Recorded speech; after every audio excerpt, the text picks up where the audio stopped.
រុនសួស្តីបងប្អូនហើយក៏ជំរាបសួរពុកម៉ែបងប្អូនពីចម្ងាយផងវិលត្រឡប់មកជួបគ្នាវិញជាមួយនឹង vlog ថ្មីថ្ងៃនេះខ្ញុំរៀបចំចុះទន្លេទៀតហើយបងប្អូនថ្ងៃនេះយើងសមាជិកមានតិចទេប្រហែលជា4-10នាក់ប៉ុណ្្នឹងឯងបងប្អូនឥឡូវរៀបចំចេញទូកហើយទូកគេបែកខាងនោះគេទៅដីរនាតប៉ុន្តែខ្ញុំខាងនេះខ្ញុំមកពាក់កន្ទេលបងប្អូនឥឡូវពាក់កន្ទេលសពោត្រីលេងណាបងប្អូនដែលចង់ចុះទន្លេសាបអីអាចទៅលេងនៅខាងពាក់កន្ទេលបានបងប្អូនត្រីរស់ច្រើនណាហើយសប្បាយលេងមែនតើអញ្ចឹងឥឡូវយើងមកដល់កន្លែងកក់ដោះរយបងប្អូនកក់ដោះគួសមហើយទឹកក៏រៀងរាក់ដែរទឹកទឹមជាកេះបងប្អូនយើងអាចចុះលេងបានហើយវីដេអូនេះខ្ញុំចុះមកជើងនេះខ្ញុំដាក់ឈ្នាងដាក់អីត្រឹមត្រូវណាបងប្អូនទៅកន្លែងណាមានត្រីបងខ្ញុំគាត់ប្រាប់ពីកុំទូថាឲ្យជូនកន្លែងណាគាត់ទៅកន្លែងណាមានត្រីអញ្ចឹងពីកុំទូថាកន្លែងណាមានត្រីមានតែកន្លែងគេទូត្រីឥឡូវបន្ទាប់ពីចុះទូកឥឡូវយើង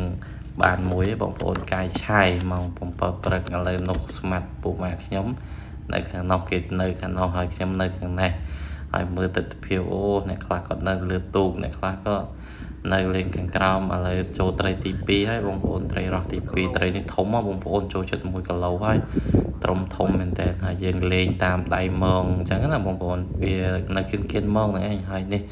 ខ្ញុំជន់លើឈ្នាងនៃឈ្នាងដែលយើងជន់យកទៅពីផ្ទះណាបងប្អូនឥឡូវត្រីទី3នេះត្រីទី3ត្រីនេះទូចទេបងប្អូនបែរជា2ខាំត្រីនេះទូចដែរឥឡូវយើងចាប់ដើមដូរប្រឡងដូររាវរោប្រឡងដើម្បីលេងព្រោះ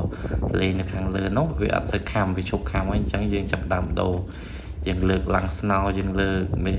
ឈ្នាងមកយើងទៅយើងដើរទៅមុខចឹងទៀតណាបងប្អូនឥឡូវយើងរុញ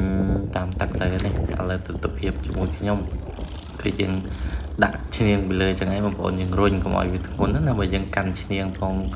រុញធុងផងវាធ្ងន់មែនតើតែបើយើងដាក់ឈ្នាងពីលើធុងអញ្ចឹងយើងរុញទៅវាស្រួលបងប្អូនឥឡូវបន្ទាប់ពីបាននេះមកយើងបានត្រីមួយទៀតបន្ទាប់ពីដូរប្រឡងមកយើងបានត្រីទី4នេះបងប្អូនត្រីទី4ឥឡូវឃើញថាត្រីនេះក៏មិនធំដែរបងប្អូនត្រីនេះទូចមួយត្រីនេះប្រហែលជាមួយខាំតិចតួចទេបងប្អូនឥឡូវបន្ទាប់ពីនេះមកយើងចូលត្រីទី4ត្រីទី5ហើយបងប្អូនសុំទោសត្រីទី5ឥឡូវត្រីទី5នេះត្រូវក្រាន់ប្រហែលជា3ខាំហើយ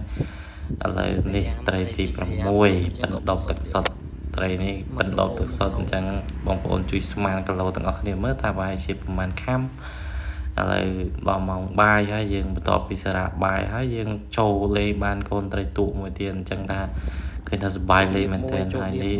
ល្ងាចឡើងគឺយើងបានដៀបមួយបងប្អូនដៀបនេះធំមកជិត1គីឡូហើយដេកដៀបនេះអញ្ចឹងឥឡូវយើងរៀបចំចេញទៅវិញហើយអញ្ចឹងបងប្អូនមើលទស្សនវិជ្ជានៅទន្លេសាបទាំងអស់គ្នាបងប្អូនពេលល្ងាចគឺស្អាតមែនទែនហើយ fresh មែនតើបងប្អូនដល់ពេលយើងទុកកង្វល់អីរសាយអស់ឥឡូវយើងរៀបចំចេញទៅវិញហើយមានពុកម៉ែខ្ញុំពាក់វ៉ែនតាខ្មៅនេះគេដើរវល់វាថ្ងៃនេះគេបានត្រី6ក្បាលខ្ញុំបាន8ក្បាលហើយយើងរៀបចំចេញទៅវិញហើយនេះស្មាត់ខាងពួកបងប្អូនអញ្ចឹងគេរៀបចំទៅខាងកណូតផ្សេងមិនតែយើងទៅជុំគ្នាស្រួលឥឡូវនេះកណូតខូចមួយទៀតអញ្ចឹងយើងត្រូវការអស់ខ្សែឥឡូវយើងអស់មកដល់កណ្ដាលទន្លេហើយអញ្ចឹងឃើញថាយើងត្រូវរៀបចំឲ្យស្រួលសិនឲ្យដាក់ខាងមុខយើងធ្ងន់សិនដើម្បីអស់កណូតស្រួលព្រោះពេលដែលប៉ះទៅដល់កណ្ដាលទន្លេអាចប៉ះខ្យល់ណាបងប្អូនអញ្ចឹងយើងត្រូវប្រយ័ត្នហើយកណូតនឹងខូចចំពេល